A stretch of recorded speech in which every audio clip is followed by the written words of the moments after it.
Hey guys, it's Nicole. Welcome back to my channel. So, like I promised you guys the other day, it's Friday and we're going to do our sobriety birthday calendar. I'm going to go downstairs, or I'm going to make a calendar. I have my planner right here. And each one of you guys needs to let me know what your sobriety date is. And we will start celebrating birthday month at the beginning of each month. I will do a live stream and we can celebrate the people who are having a monthly or yearly birthday on that day. So we'll just say this, the first Thursday of every month, we will do sobriety birthday and we will celebrate people that are, if you're coming up on 3 months, 6 months, 9 months a year, yearly birthday, okay? But we're not going to celebrate like 13, 14, 15, 16, 17. Hold on, Jordan.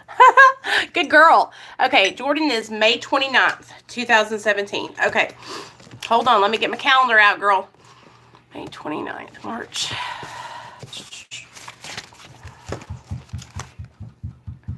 You know what I'm going to do? I'm going to go, what's this month? We're in November, so let's go to our November notes. Hey, Bobby, what's up? All right.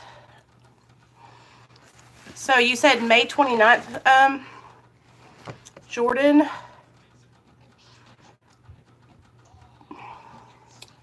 May 29th, okay. 5/29/17. Okay, so y'all get the gist. So I just wrote you down on the 29th. 5/29/17, Jordan. So if you're in the comments right now, go ahead and let me know what your sobriety date is when you got sober so I can mark it in my calendar. And then what we'll do at the beginning, like I said, the first Thursday of each month, we'll celebrate, you know, the birthdays.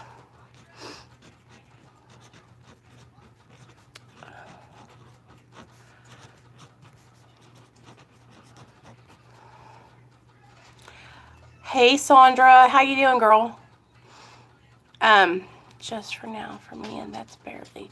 Okay, Sandra, so what's today's date? Today we are Friday the 9th, right? So I'm going to put you down, girl, for November 9th of 2018.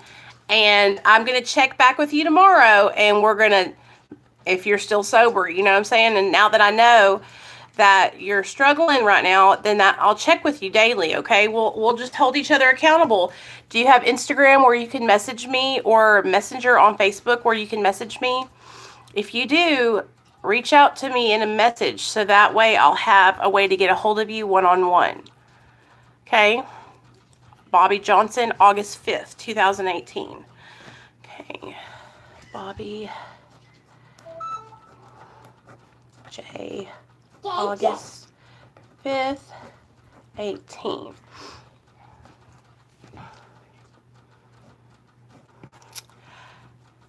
I know what you mean. Yes, you can. Listen to me.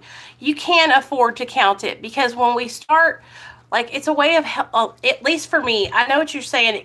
I understand where it can kind of make you feel like pressure, but there's no pressure. Like, we're just going to start today, like you said, with the 9th. I know, Bobby. August 5th, 18. So what's been going on with you? I hadn't seen you on a stream in a while. What's been going down? So guys, for those of you that are popping in, mahalo. Sandra, are you Hawaiian? I wish you had a picture of yourself on your thing so I could see what you look like. So that's what we're going to do. So in spirit, okay, so I don't know if you guys have started, has anybody started going to meetings? Has anybody started like joining any other support groups other than this channel? So that's what we're going to start doing, you guys. It's like, we got the book out. I'm writing down you guys' dates. Oh, I got to write Sandra's name. Sandra. I've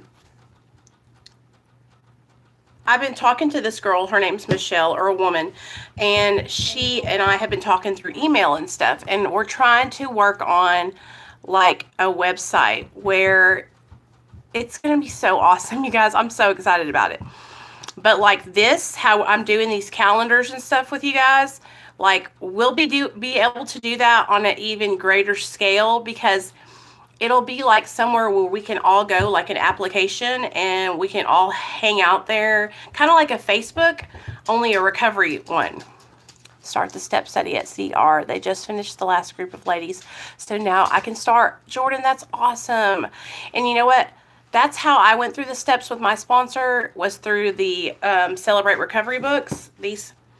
And it was really easy. Like all the other times I had tried to work the steps with my sponsor was through AA, and it was kind of hard for me because I didn't have like a guide.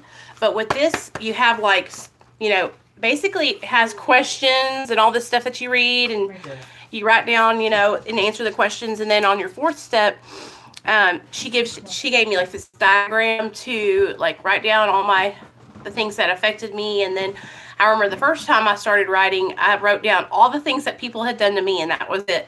And I was like, yeah, see how many people have wronged me? And she was like, you need to go back and write down what you've done, because I'm sure you've done some stuff, Nicole. But I thought that you were supposed to write down like how everybody else hurt you. You know. But yeah, I'm excited that you're doing that, Jordan. That's really good. And that's a way to follow through. You know what I mean? Who was I? I was talking to somebody on Facebook today. Oh, my friend Rory. We were talking about how relapse starts inside of our minds, and that we will relapse before we ever pick up drugs or alcohol. And that when you get sober, I'm telling you right now, it's like a lot of work. Like staying away from drugs is kind of the easy part now. Like once you get, once you change your people, places, and things, and you're not going around those kind of people anymore, and you're not doing negative behaviors, then it's kind of like the drugs, you're not going to, I mean, you have to go look for them. You know what I'm saying? So that it kind of helps in that aspect. But the hard part is like when you're having to change your behaviors. And so I have been doing this new, like I've been trying to do this thing where I'm like more positive and uplifting to other people in the community instead of like calling them out. So I've turned over a new leaf of positivity. And it's been really, really hard, because anytime somebody sends me some gossip that I want to, like, you know, tell someone else, I can't. So the other day, somebody sent me some gossip. And before I even thought about it, I shared it. And then I had to go back and delete it, you know, because I thought, well, if that was somebody talking about me, that would really hurt my feelings, you know. So, but just like that, it was that quickly that I like dropped my guard and I was sharing gossip, you know. And it's hard, like it's hard to make changes in your behaviors that you've practiced for like years. So, you know, I'm really working hard on trying to be a better friend and someone that some people can confide in, and you know, they can tell their business to, and I won't say anything. And so I think that, you know, working with you guys and you guys talking with me and stuff, it helps me practice a lot, because I get like messages from y'all and on my Instagram and the DMs and stuff. And what I guess what makes it easier to keep you guys' secrets is I don't know people that know y'all. You know what I mean? So there's like no gossip to be had. You know what I'm saying? But like me and these two girls were friends, and so it's a three-way friendship, you know. And one of the girls was going between me and the other girl and like passing like stuff back and forth between us, right? And so me and the other girl talked today, and I was like, hey, you know, this is what's been going on. She's been coming to me, and so we talked about that. And I said, girl, I want to be a good friend to you. Like, I don't want to be back and forth or where you can't trust me to come talk to me about stuff, you know? And so it's important to me now to build friendships with people that are meaningful relationships, not just relationships that will benefit me. Like, oh, hey, you got some Xanaxes, or hey, you got some pills, and then, that's all I use the person for, because that's all my friendships were before, was just people that I could get stuff from or benefit from having them in my life. And then, 9 times out of 10, they would end up fucking me anyway, but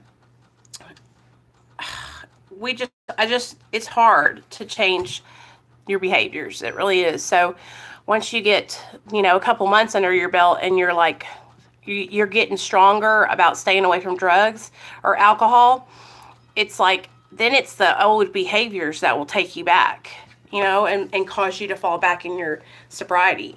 And it's like, what happens is you'll start slipping and you won't even know it. Like, I look back on times where I would relapse, and every time I ever relapsed, it was because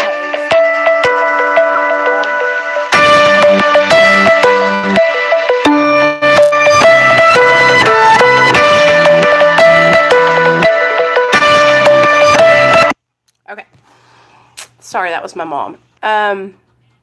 Every time that I've relapsed, a lot of the times, or one of the main times I can remember, because I had like a really good job and I was doing really well, like I was staying sober, was because I started working a whole bunch of hours, and I would like let my job take precedent over my recovery. And you know how that saying is, they say like anything you put in front of your recovery, like you'll lose it. And I used to think that was kind of like, whatever, like, no, I won't. But every time that I ever didn't listen to what other people were suggesting, or kind of like giving me tips, every single time it ended up being right. So it's just like, after so many times of hearing it, it was like, you know what? I guess maybe I'll take some suggestions and like listen to what people are telling me, because maybe they know what they're talking about. You know what I mean? And now that I've stayed away from alcohol and drugs for this long, I feel like, I know a little bit about what to tell other people to do to stay away from drugs and alcohol, and so, for instance, like, a lot of the times I drive through this neighborhood, you guys, like I literally drive through this old neighborhood I used to kick it in when I would get high. And I used to think, oh my gosh, I'm going to drive through there and my car's just going to like miraculously pull me into the dope man's driveway. And it doesn't work like that. Like, I make the choice every day to drive past that house and to keep on going. You know what I'm saying? Like, I don't have to go there today. Like, I can stay sober today, and that's pretty awesome. There's some days when I'll be depressed, or like maybe just having a shitty day. But even then, like, I don't know what it is. It's like, now I think, is it worth it? Do I want to ruin everything I've worked so hard for, Good, Frank. I'm proud of you. Oh, hold on. That is so true. I'm so ready to get out of the hood. I know, Bobby. And that's the thing, like, you can stay sober in the hood, but what makes it hard is that people come to you. Misery loves company, and people that are using drugs and alcohol, like, 9 times out of 10, I mean, there's some people who like to use in solitude and like totally isolate, but then a lot of the times people will come, hey, Bobby, what's going on? Come on outside. Let's kick it for a while, and that's how it happens. It's like, you might not have any intentions of going out and getting loaded, but you and your homeboys running into each other, start, kicking it or whatever, seeing it. Maybe you're out hanging out looking for women. I don't know what y'all do, but what guys do, but I know what us girls do. And a lot of the times when I would relapse, if I was with friends, it would because me and a bunch of girls that had the same amount of recovery time, like me, say I had 2 weeks sober, and then it would be me and my friend Ashley. She had the same 2 weeks sober, and then another girl who maybe had a month sober. So we would all be hanging out, and we'd probably make it to about we'd probably go to meetings for a good 2 months together and not relapse. And then one day, one of us would get a bright idea, and none of us would have the power or the knowledge or the coping skills to say, hey girl, I don't think that's a good idea. We need to stay sober today. We would all go out and get high together. It happens, I cannot tell you how many times I've done that with people who were like on the same level as me in recovery. So whenever I'm hanging out or I'm talking to people about, you know, staying sober and trying to do the next right thing, I tell people, you know, stick with the winners. Stick with people who have more sober time than you do.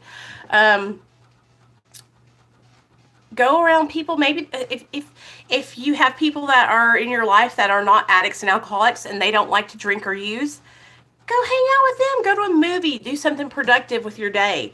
But the best thing to do is to have people around you who have a lot more recovery time than you do. Because those people will know what to do if you get into a situation where you don't know what to do. And they can give you suggestions and say, you know, hey, this is what I would do if I was you, you know.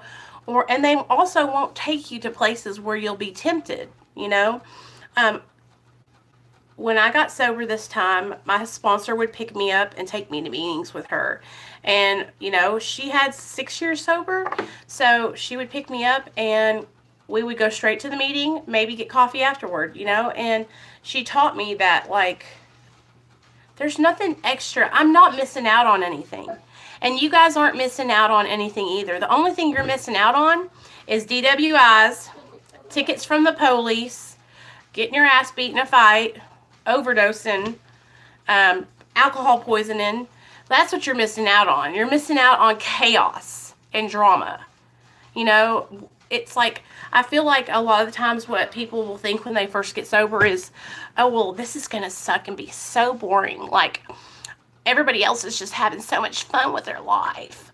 And it's not even like that. Like, every single person that I know that did not use drugs and alcohol and went to college, got married, had kids, they're living their best lives in nice houses, nice vehicles, just doing well, okay? Yeah, I missed out on actually, like, getting an education and providing for myself. You know what I'm saying? But I used to think that way. I used to think that I was so... Her Opiate Fix was talking about this. If you guys aren't subscribed to his channel, go over to Her Opiate Fix and subscribe. He was talking about this yesterday. He was saying, you know, his wife's sister is a heroin addict, and she don't want to hang out. And he was like, baby, that's because she thinks you're a lame. She thinks that you are a, you know, you're not cool. You're a loser or whatever, like we would say. And I used to think that about people too, like, oh, well, they just can't kick it with me.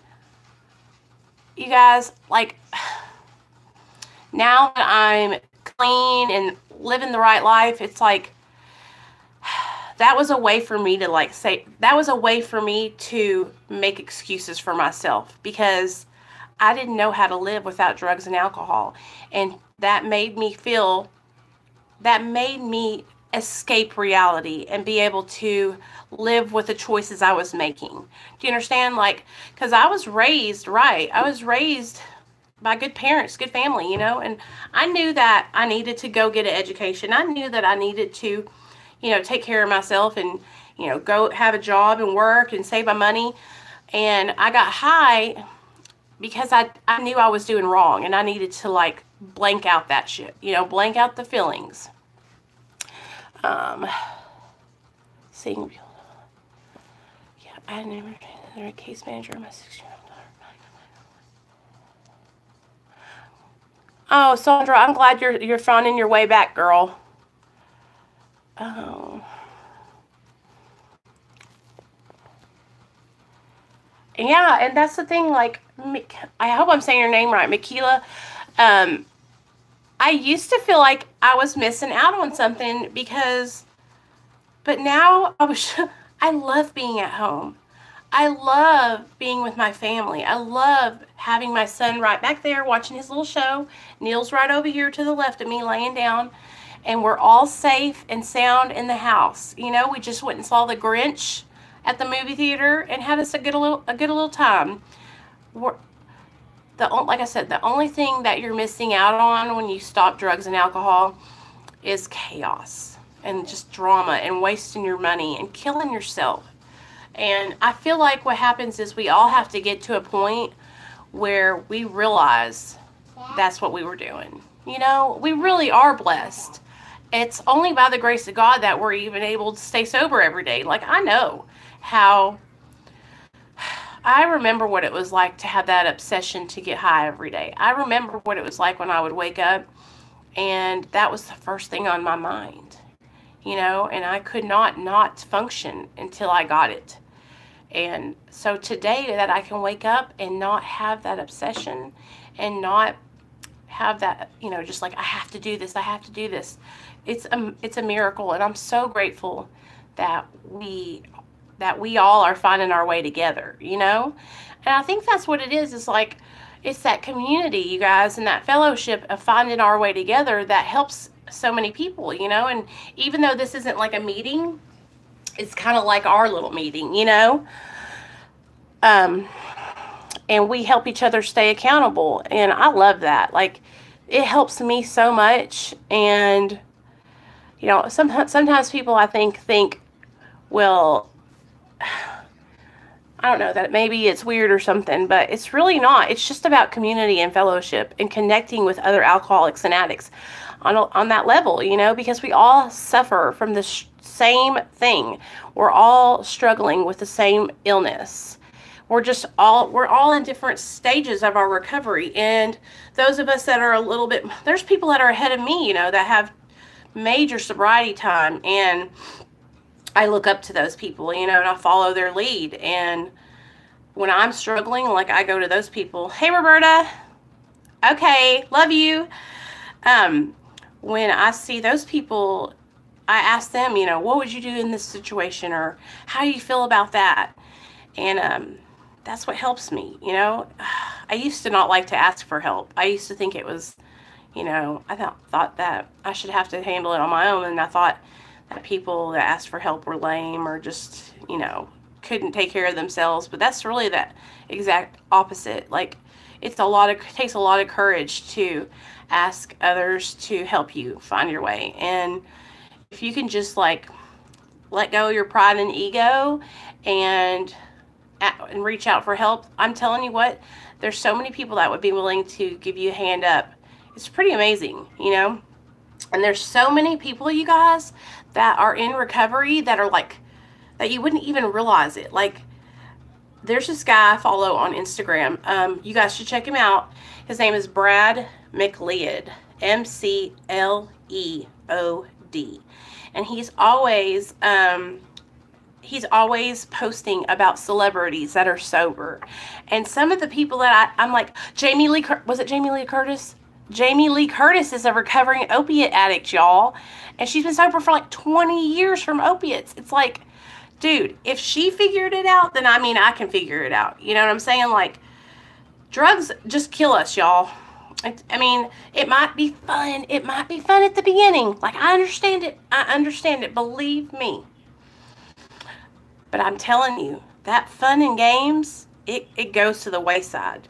Because you become addicted. And that, when you cross over that imaginary line and you can't choose whether or not you're going to use or not, like, you just almost feel like you have to, that's when it's I mean, you'll see.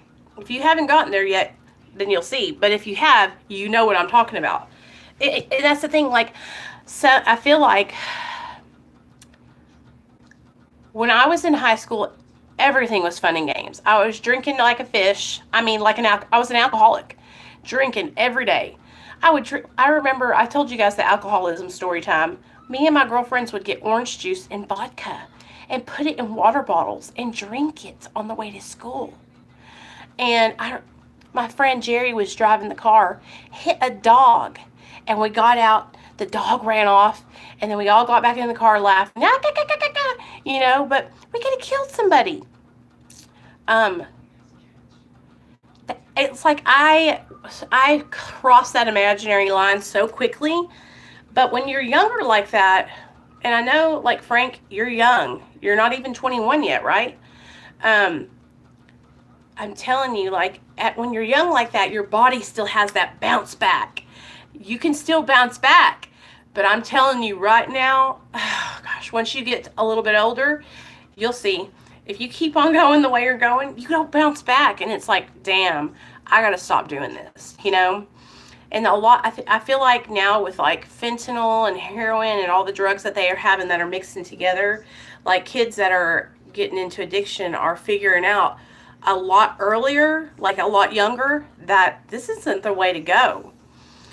You guys, I'm 36 years old and I'm just now getting my life together. You know, I'm just now able to like pay my car payment and insurance. I'm just now able to like kind of be a good mom and be a good like wife and take care of my family and do what I'm supposed to be doing. And even now I struggle. Like, it's hard. It's not easy to do life, you know, to do adulting. It's hard to bounce back, but being does help. It does. It really does. But I'm telling you, you have so much potential. And like I said, just take advantage of it now while you're young, because you could put all this behind you and you can still go to college. You can still make your life. You know, for me, I feel like it's kind of passed me by. Like, that chance has passed me by, and I just have to start where I'm at and make a good life for my son. You know, everybody's like, oh, you could go back to school, but you know what I mean? Like, you're young, so just do it now and make a change while you can. So that way you don't have to be 36 years old and thinking, wow, I could have done so much more with my life. You know, all those nights I was doing keg stands and, you know, running the streets. I could have been at school or at a job earning money for my family, you know. Sandra, I know what you mean, girl. And so then you know exactly how I'm talking about. It took me a long time to stop laughing at people on the train on their way to work. Right, Kim? It's like we think, oh, they're just lame, you know? And it's like, no, they're actually like living their lives and becoming doctors and lawyers and nurses and managing, you know, like, it's all perspective too, you guys. Like, now that I'm older and I have a son, perspective of life has changed. Like, I know now that I want to take care of myself so I can live a long time, so I can be here for my kid. You know, back in the day, I didn't care if I lived or died. I was like, I'm gonna die tomorrow. It's all good. As long as I get high today, you know? And that was how I felt. Like, as long as I can get high, I'm all good, you know? And that it's being sober does give you that peace of mind. It's like an inner peace and a serenity, because you're like I feel good about myself today, you know? I feel good about the choices I'm making. This is esteemable acts. Like, I feel like I'm doing good things today, so I feel good about myself, you know? Like, I really enjoy coming and trying to help other people find their way in recovery. It makes my life, it makes me feel so good to help other people. I never thought, like, I would be a helping person, you know? I always knew that I liked to do customer service, and I liked working, you know, jobs where I help people. But this is like the ultimate helping helper, you know, like, and I really, it's an awesome feeling when you can like contribute to somebody finding their way, you know? And whenever I'm struggling and I feel like depressed, or I feel like, because I'll have days where I feel like I want to get high. I think about certain drugs a lot. And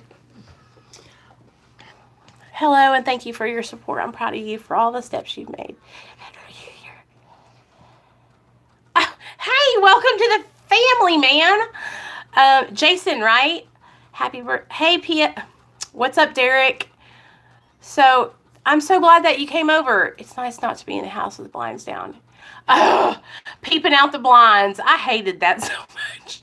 Okay, story time. Story time. So you inspired me, Kim. I got to tell a story time about peeping now.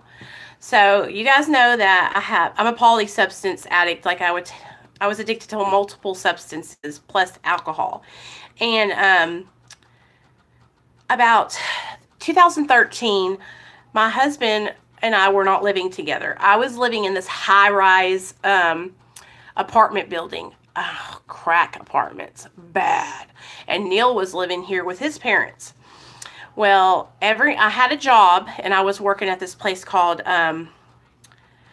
it was a seafood restaurant, but it was like a night bar and grill. Like it would turn into a club in the evenings from Thursday, Saturday, Sunday.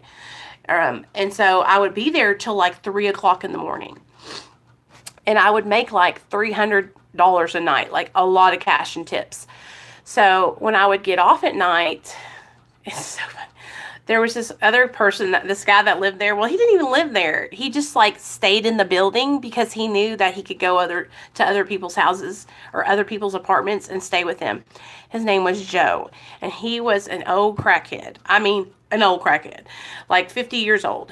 Joe would wait for me at the bottom of the building every night when I would get off from this waiting tables job, because I would have, like I said, $300 cash, and walk me up to my room, which was on the 7th floor. Well, you know, we would accidentally run into the dope man, and we would buy dope on the way up to the 7th floor. And one night we had been up all night long smoking crack. Ugh. Ugh. Just thinking about it gives me the heebie-jeebies, because when I would smoke that stuff, you guys, I would be so whacked out. Well, I got so whacked out that I got my dresser and I scooted it across the room and put it against the door. And then I took all my chairs and like we barricaded the door, because I swore there was somebody out there. And we were looking under the crack of the door, and I could see the feet going back and forth, back and forth. Oh, I know, Frank. I know. It's all regrets. All regrets. And then you'll have like a little black right here. So anyway, we sat there in that room for 8 hours straight, hiding behind that barricaded door, looking under the crack and waiting for somebody. I was just waiting for him to kick the door in, y'all. I'm not even lying to you. It was, and I have so many stories of this craziness, you know? So, but that's the thing. Those are the things that my brain would take me to, and while I was using, you know. And for those of you that didn't do like illicit like drugs like that, like it all started out for me drinking and pills. Like it all started out for me, like my doctor wrote me a prescription for hydrocodones when I was like 17, and for the little pink Xanaxes. And it all started out just casual, you know, like couple hydros there, party on the weekend here, you know, just like with the girls, you know, every now and then. And it literally, like, I didn't stop. When I graduated high school, it was like I had free reign. Like I moved out of my parents' house, and I no longer had to worry about like passing high school, you know. So when I moved out of their house, I just like went ape shit and started partying every night. But it all started out like on pills. And that's the thing about addiction, is like it's a progressive illness, and it gets worse, never better. It might start out as just a little pill addiction, you know? And I say little pill addiction, and I'm not trying to minimize anybody's addictions, but what I mean is, if you're on pills right now, if you stay going at the rate you're going, you'll be on heroin, you know, or fentanyl. And then when you get there, you might just be smoking it or snorting it. And then eventually you'll go to the needle. And I mean, it just happens for everybody at different times, but eventually it will. I remember, you guys, I would say, I would never shoot up. Ugh. Only junkies do that. And I was like, I'm too good for that, you know? look at me. I'm telling you guys, like, all the yets, all the things that I said I would never do, I ended up doing them. Because what happens is addiction, it takes you down through there. In what they say in the big book is it incomprehensible demoralization. Like any value, any moral, anything that you ever had and that you believed in, addiction will totally trump it, and you will go against everything that you ever believed, and you will do things that you never thought you would do. And yeah, MRSA all over my body, head to toe, hairline. Oh my God, Frank. Oh, I know that. Man, you could have died. Like, if that gets into your blood, it can kill you. But I've had the same thing, like staph, where it was like, actually, it was a big old spot on my arm. Yeah, I've totally been there. And if it gets infected in your blood, that you can die. Like, I have known people who were on methamphetamine and they were IV in it, and they died from MRSA. Right. And so just think about it, you guys. Like, and Frank, I'm so glad for you that you're admitting that and like sharing with us that you've been down that far, because that's the thing. Like, there's no shame in it, like, at all. Addiction, it will take you, like, it doesn't care if you're Frank, it doesn't care if you're Nicole, it doesn't care if you're Sandra, it doesn't care if you're a lawyer, a doctor, or if you're a maid, or if you don't have a job. It does not care. It does not care. It will take everything from you, and then some. Oh, wow, Sandra, that's horrible. And that's the thing, like, that's what scares me, is like, I don't want to die, you guys. You know what I'm saying? Like, I don't know. I'm not afraid to die, but like, I don't want to leave behind my family. You know, I don't want to leave behind my son. And I think that's what's different about me now, is back when I was in my addiction, I didn't care about nobody, just me and dope. And now I care about my son more than I ever cared about anything in my whole entire life. I identify with so much of what you say. I just thank my lucky stars that I never tried heroin.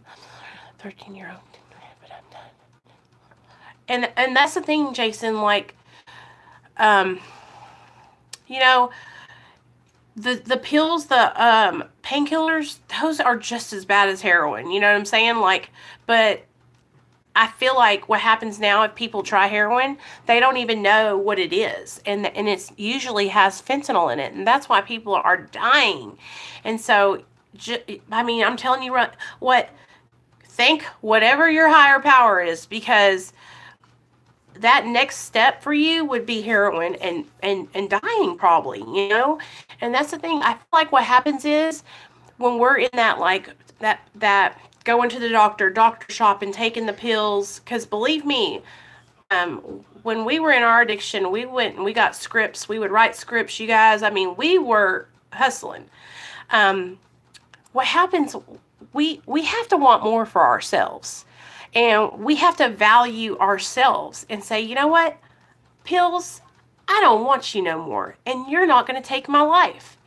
I want to be more than a person who's taking pills all day long. I don't want to have to, you know, depend on this every single day. And Jason, just so you know, like, I'm on Suboxone, and it has saved my life.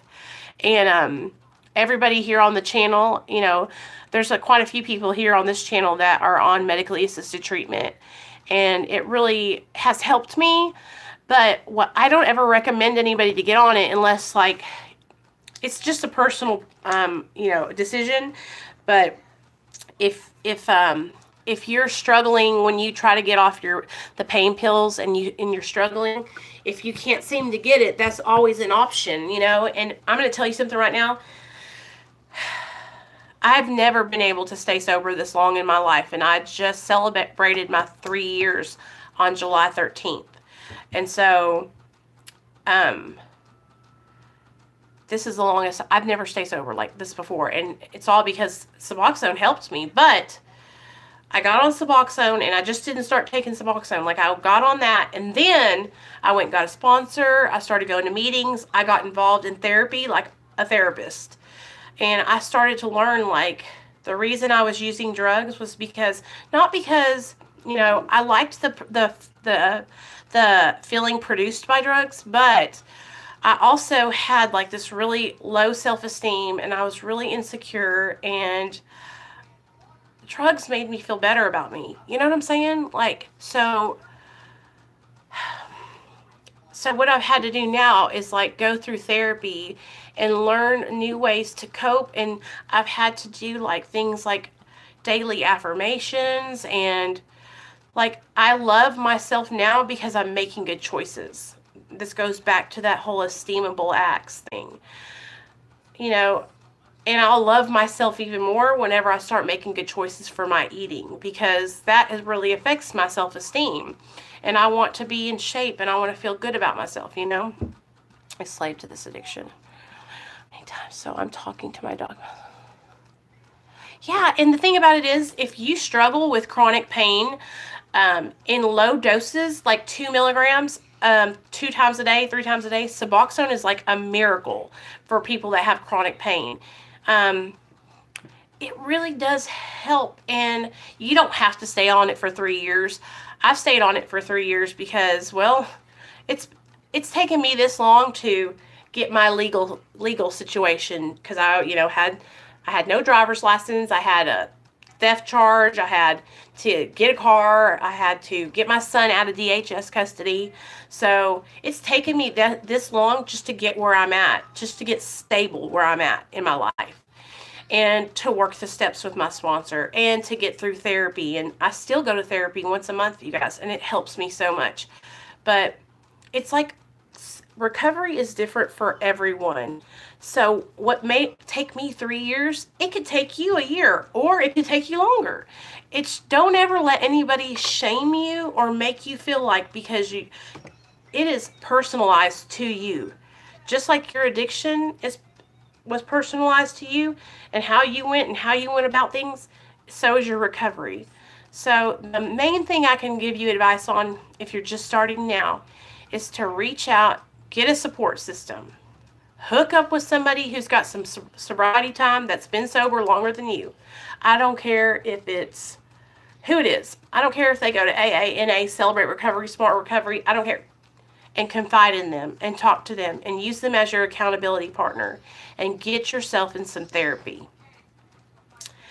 Because what happens is, when we're getting sober, your mind's going to start playing tricks on you, and it's going to start telling you that, oh, Jason, you don't need to go to that doctor's appointment. Just stay at home. Just stay at home 1 more week, and you can talk to the doctor about getting on Suboxone next week. That's what your mind will start doing, and that is your addiction.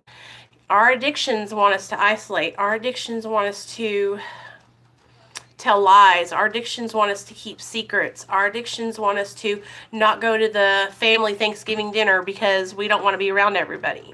You know, that's what addiction does. And let me tell you something right now. It's all lies. It's all lies. If you think something and you want to do something, whatever your first thought is, do the opposite of it. And I just got done telling Neil this today. If your mind tells you, hey, I'm going to get that guy's number, he's got 2 weeks of sobriety, don't do it. Do the opposite. Go ask the girl with a year sobriety. You know what I'm saying? Like, because our thinking is what got us into our situation that we're in right now. So we have to make better choices. It's really hard, you guys, at first, because you got to get that, like, you're getting a pattern down and you're getting a schedule down. But I'm telling you, once you get over that hump, smooth sailing. And then all you're going to be doing is working on your insides. Working on, like, Nicole, you know, working on Jason, working on Frank, working on Sandra, working on Jordan. And I bet you, like, you guys, like, a lot of the times what I hear people talk about when they first get sober is that they don't even know who they are. And then when they get sober and they stay sober for a while, then they realize that, you know, they learned they're a whole new person. They're a whole totally different person than what they were when they were in their addiction. Because when we were in our addiction, that's just a mask. That's just a front, you know? That's just how we act because we got to survive. And I don't want to survive anymore. I don't want to maintain. Like, I want to live. You know what I'm saying? I don't want to... We're like... I want to be alive. So, anyway, I could sit here and talk to you guys all night long. Y'all know that. I just really want to encourage you guys to get involved with this birthday month sobriety thing we're going to be doing. If you didn't comment your sobriety date in the comment sections in this live video, go ahead and comment underneath this video when I upload it so I can write your recovery date, your sober date in my calendar. Because at the first of the month, each first Thursday of each month, we're going to have a sobriety birthday live stream, just like we're doing right now. And we're going to celebrate. I'm going to shout out the people who have, you know, birthdays that month. Hey, Sandra's got 60 days today, or Frank's got 3 months, you know, and we'll have like a little party. You guys, I'll say something about you guys, and we'll talk about your accomplishments, and we'll just make a big deal out of it. Because you know what? It is a big deal. It's a huge deal.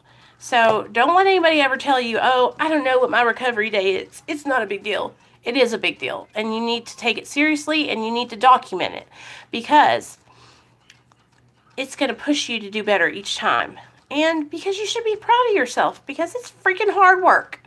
So, yeah, put your sobriety dates down in the comments when I hang up this video, and I will see you guys tomorrow morning for like a daily meditation, because it's Saturday. So I figure what I'll do is I'll come on and I'll read some of that Russell Brand Freedom from Addiction book, and we'll talk about it. And then, yeah, so that's what we're going to do tomorrow. And thank you guys so much for all coming. Welcome, Jason, to the family. You're in. You made it to the live stream, and you made it through, so you're part of the family now. And Frank, I'm proud of you for your taper. Keep on doing it. Don't stop. And that's the thing. Whenever you... That's what you need to be feeling, like, excited about it, because it's each time you hit a new milestone, it's like, okay, like, I can do this, you know. And the thing about it is, you guys, like, it's scary, you know, and sometimes we fail and we fall back, but there's no shame in falling back. You're just learning more experience. And then I'm telling you right now, I probably relapsed 50 times. I mean, I was like the queen of relapse. I would go to the meetings high, you guys. I was just a mess. But you know what? I had to go through all those experiences to know what I know now. And now, you know, I'm doing the damn thing. And you can too. So don't ever feel like you can't. Because if I can, anybody can. So, yeah, I'll see you guys tomorrow. It'll be about 11 in the morning, so 11 Central Standard Time. And I hope you have a good night. Bye, y'all.